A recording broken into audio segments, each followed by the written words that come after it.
Am I the a-hole for considering divorce over my wife's ex-behavior? I've been with my wife for 6 years, married for 1.5 years. Her son, let's call him Jake, is 9. He used to call me Dad, and we had a great bond. 5 months ago, his biological dad showed up.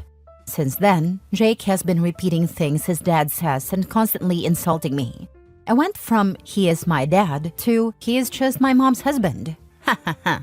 I talked to my wife about it, but she thinks he's just a kid and that I should let it go. Last week, Jake called me because his dad, who was supposed to pick him up from school and then take him shopping for his mom's birthday, bailed on him. I stepped in, took Jake shopping, and we had a good half day together. I even paid for the gift he picked out.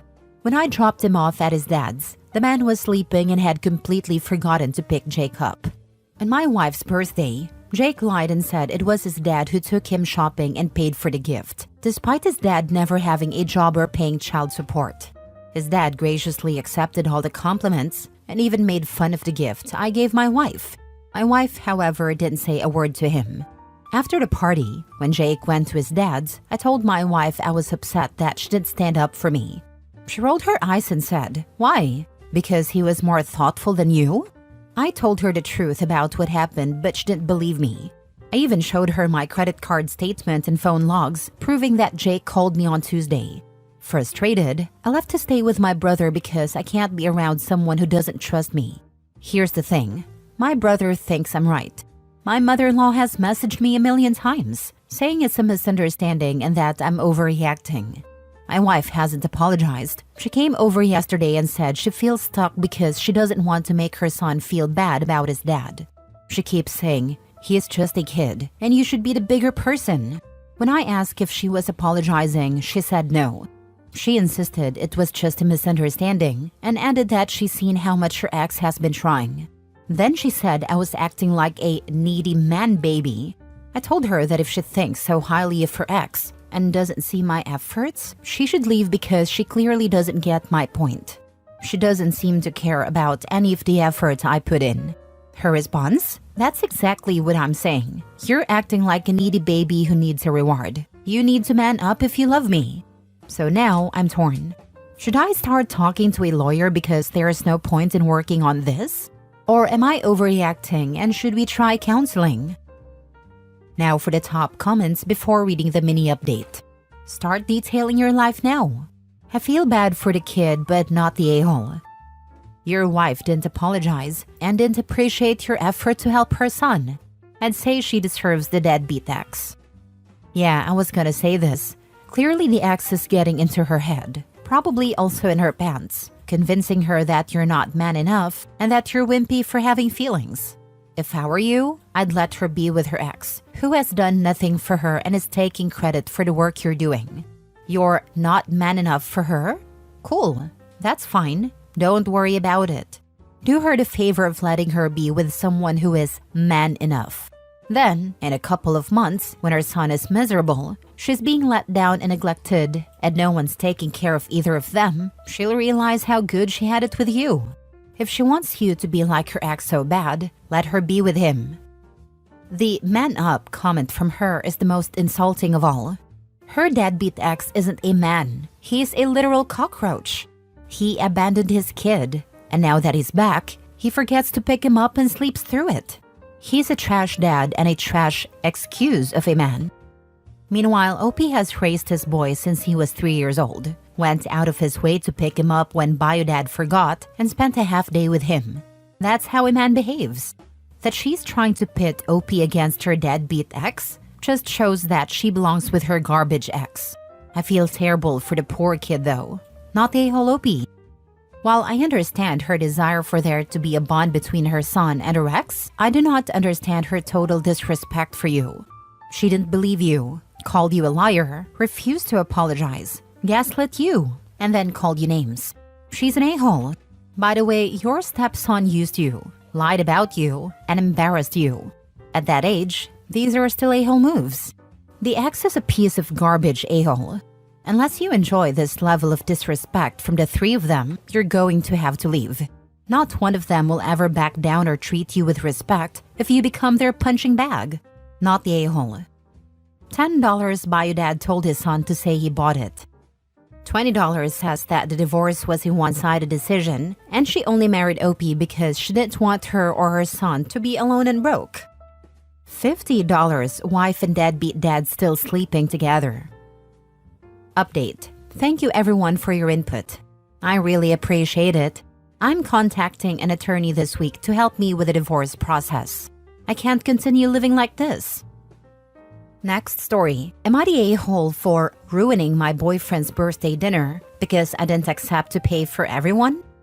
I, 20 female, have been dating my boyfriend Ryan, 21 male, for about a year. For his birthday this year, I wanted to do something special. So I told him I'd take him out to a nice dinner, just the two of us, and I'd cover the bill. He was super excited and agreed. I made a reservation at a nice restaurant, put on a nice dress, and was excited to see his reaction. When I got there, I was surprised to see that Ryan had invited his best friend, who also brought his girlfriend. He hadn't mentioned anything about them coming. I was caught off guard, but thought, why not have a nice couple's dinner? The whole time, his best friend and his girlfriend ordered a ton of appetizers and multiple drinks each. I started panicking a little because I realized the bill was going to be way more than I'd planned for. Toward the end, Ryan leaned over and said, "Don't forget, you said you'd cover it." I told him I'd agreed to pay for his dinner because it was his birthday, not for another couple I didn't even know was coming. He said it's rude to invite people to dinner and not pay for them. At this point, I was already thinking, what the heck is wrong with you? And told him it's ruder to invite people to a dinner someone else is paying for without telling them first. I was so angry and just went quiet and waited for the waiter to bring the check. When the check came, I paid for my meal at his, then told his buddy he should cover the bill for himself and his girlfriend. Both of them looked at me like I'd insulted them and said I embarrassed them in front of the server. Ryan even called me cheap and said I'd ruin his birthday. All of this happened last Saturday, and since then, Ryan has been giving me the cold shoulder, only responding to my messages with insults about how I embarrassed him in front of his friend. Now I'm thinking about breaking up because he hasn't spoken to me in a week even though I wanted to apologize. Maybe some of you have advice for me? I wish you hadn't paid and had just left, or at least only paid for your own food and left. He's using you. He's a nasty freeloading user. Now he's trying to guilt you into thinking you should have paid for his friends? You've got to be kidding me. Do not see him again. He's not a good person. He's a prick. Tell him that. You deserve better.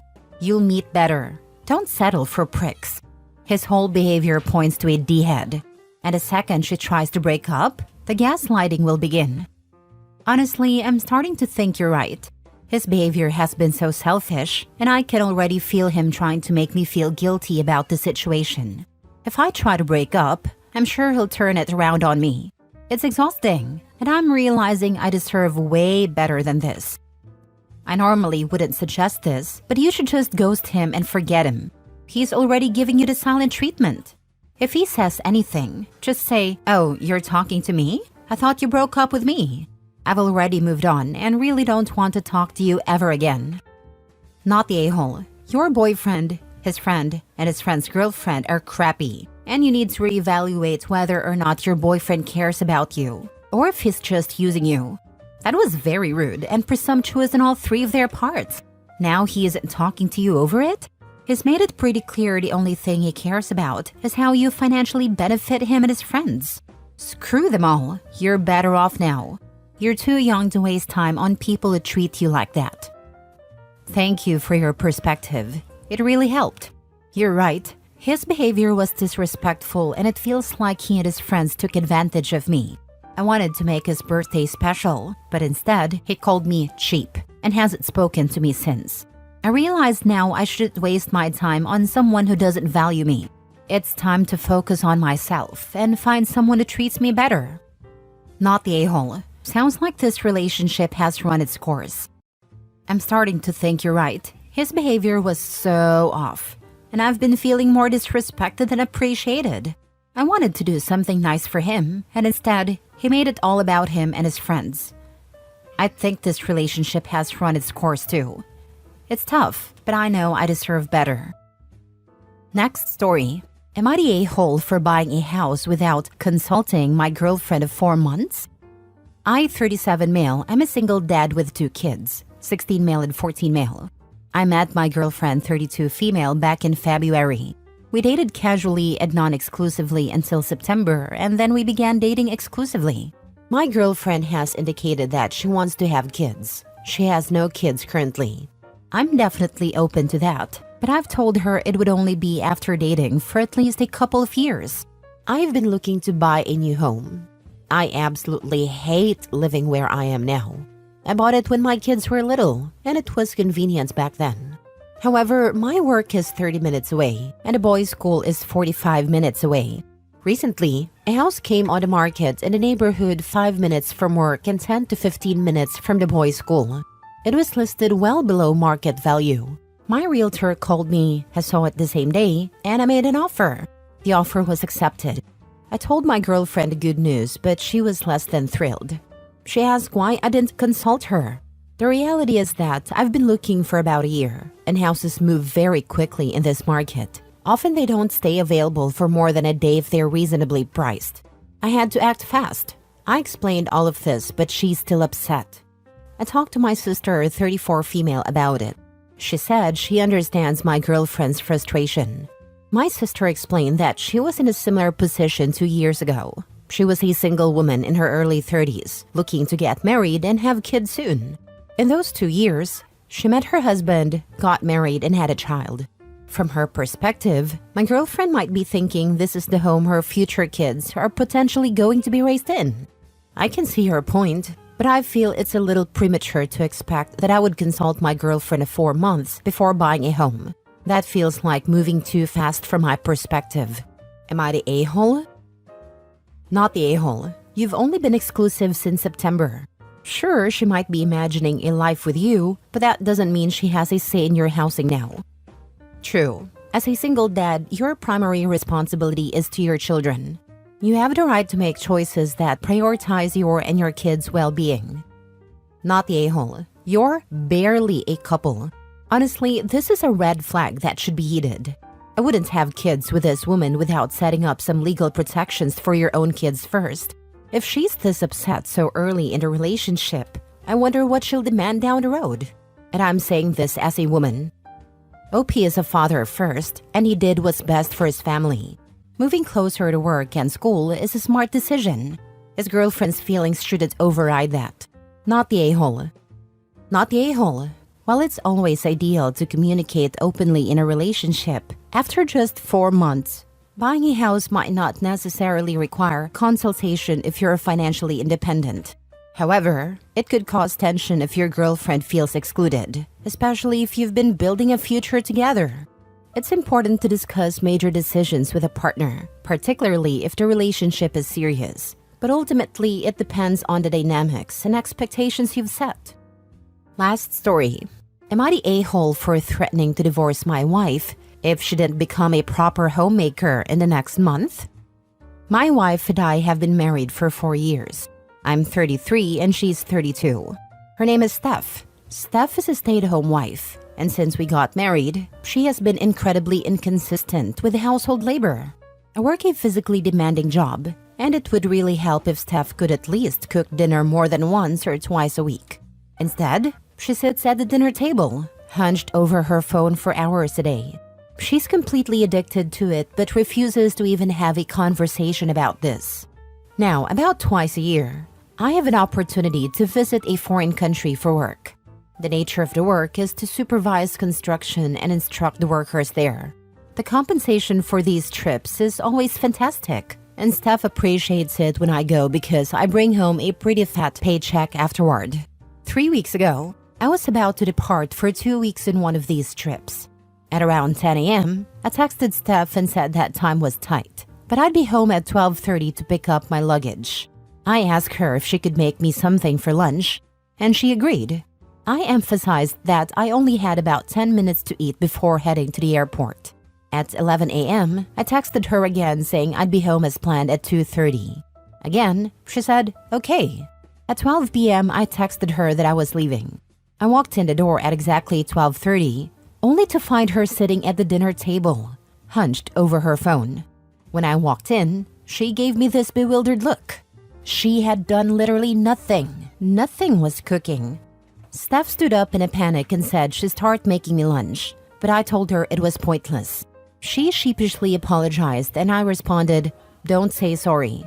Just be less freaking useless." This made her very upset. I just picked up my luggage, left, and went to the airport. I managed to pick up some food at the airport, but I really would have liked a home-cooked meal before eating out every day for 2 weeks. I got home last week and Steph was still angry. She said that what I said to her was over the top. I asked what she had been doing for those 2 weeks, and she insisted that she was super busy. See Instagram and Netflix. I gave her an ultimatum. She has 1 month, until January 10th, to get her act together and be a proper homemaker. I told her that if she couldn't, I would divorce her. Steph was super upset, and for the past week she has been sulking. Again, see Instagram and Netflix. She told her family about it, and her mother basically blamed me for Steph's lack of direction in life. I know it's nonsense that a 32-year-old woman needs her hand held to do anything, but was I being ridiculous with my ultimatum? Why can't she go back to work? Why does she have to stay home? I think it's fair to say if you're not going to do the duties of a stay-at-home wife, then you need to work. Yeah, mother-in-law's blaming him for her lack of direction. Then maybe she should go find a direction. I came into this thinking you were going to be the a-hole, maybe complaining about how she cooks and cleans or something. But reading that she only makes 2 meals a week and didn't even bother preparing you one last lunch on your last day in town when you specifically asked her to and gave her 2 heads up that you were on your way home? Not the a-hole. The fact that she was glued to her phone makes this even worse, because phones have clocks on them. If she knows she loses track of time easily, she could have set an alarm for 12 and had something ready for you by 12:30.